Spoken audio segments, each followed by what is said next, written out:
Международный конкурс журналистов «Взгляд-2022» стартовал в августе этого года. В нем приняли участие репортеры, журналисты, студенты, блогеры, видеографы, фотооператоры и колумнисты из всех районов республики, а также студенты профильных факультетов. Например, статья студентки Южного федерального университета Дины Гвиквискири посвящена советским писателям в Абхазии. Моя работа преследует цель рассказать о тех писателях, которые создавали малоизвестные произведения о нашей стране, какие детали они подмечали, какие культурные особенности. Я взяла трех писателей – Константина Паустовского, Константина Федина и Алексея Толстого.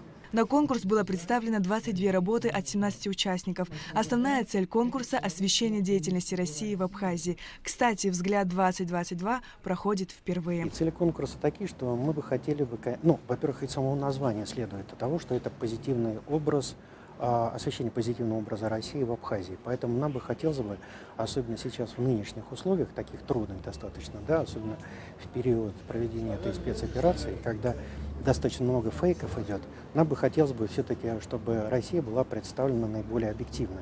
И поэтому цель этого конкурса – это, конечно же, представление России в Абхазии, но наиболее объективным способом.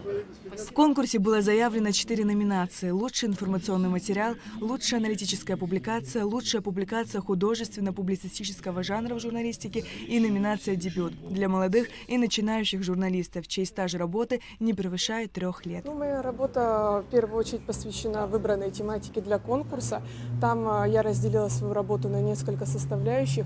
Я использовала культуру. Также я хотела подчеркнуть, что проводили совместные раскопки Абхазии и России. Также я затронула кинематограф, потому что была серия фильмов, которые создавались как на территории Российской Федерации, так и в Абхазии, конечно же. В конкурсе участвовали как неопубликованные работы, так и опубликованные в республиканских изданиях материалы, размещенные на интернет-сайтах СМИ или в информационных агентствах за 2022 год. Работы прислали на электронную почту. По положению у нас были некие требования к работам, поэтому у нас прошло 17 участников. Работы, которые мы вернули, без каких-либо проблем, авторы их приняли обратно. Большинство работ у нас на абхазском языке, это очень хорошая статистика, на мой взгляд. Что касается заявок от российских СМИ, для справедливости мы решили, что первый конкурс среди журналистского сообщества Республики Абхазия «Взгляд-2022» пройдет среди наших журналистов, так как большинство из них были дебютные, то есть многие не имеют такого опыта. И, скажем так, для того, чтобы не было такой несправедливой конкуренции, мы пока приняли только работы наших местных. Генеральный директор АГТРК, председатель жюри Ирина Агарба отметила, что это очень интересный проект, раскрывающий таланты и потенциал журналистов. И такие конкурсы важно поддерживать. Мы подводим итоги очень интересного конкурса, очень интересного проекта. Приветствую прежде всего и благодарю представительства Россотрудничества в Республике Абхазия и лично господина Федотова Дмитрия Геннадьевича за проект, за инициативу. Член жюри, директор информационного агентства «Апснепресс» Манана Гургулия добавила, что такого рода проекты способствуют профессиональному росту журналистов.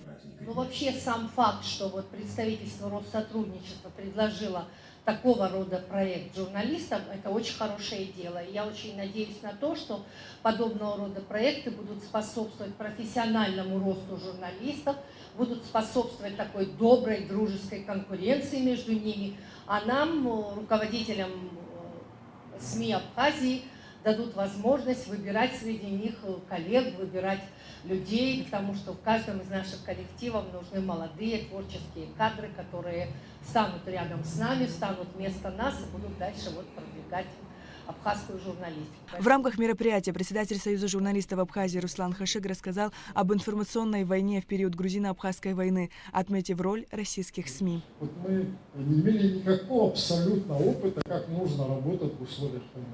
Мы учились по ходу. Были попытки назначить нам военного цензора, это тоже всегда заканчивалось успешно, потому что не было таких специалистов. Какой крупности должен быть кадр в эфире, мы учились по ходу. Мы уже спустя месяц-два понимали, что общий план на Венеслинском фронте это ни в коем случае недопустимо. То есть запас муки это тоже абсолютно недопустимая информация в условиях войны. То есть всему мы учились по ходу.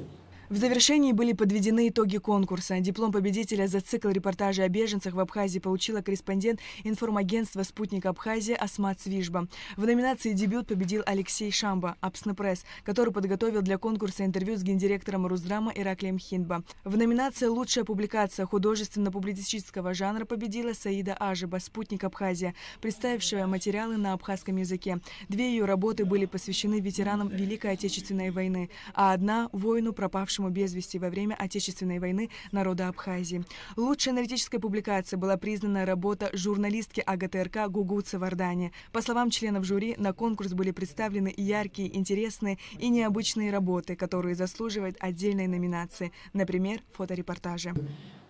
По целому ряду причин, я думаю, что мне немножко грустно, но особенно по поводу того, что нам не хватило номинации. Не хватило номинаций, и есть ребята, которых я отметила бы.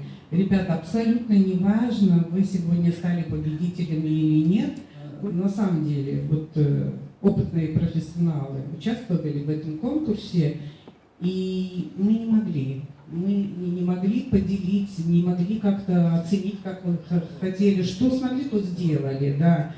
И мы об этом, конечно, не жалеем. Но в то же время хотелось бы назвать еще имена. Вот, возможно, что в будущем мы будем учитывать эти имена. У нас будут и конкурсы, и, наверное, какие-то другие проекты.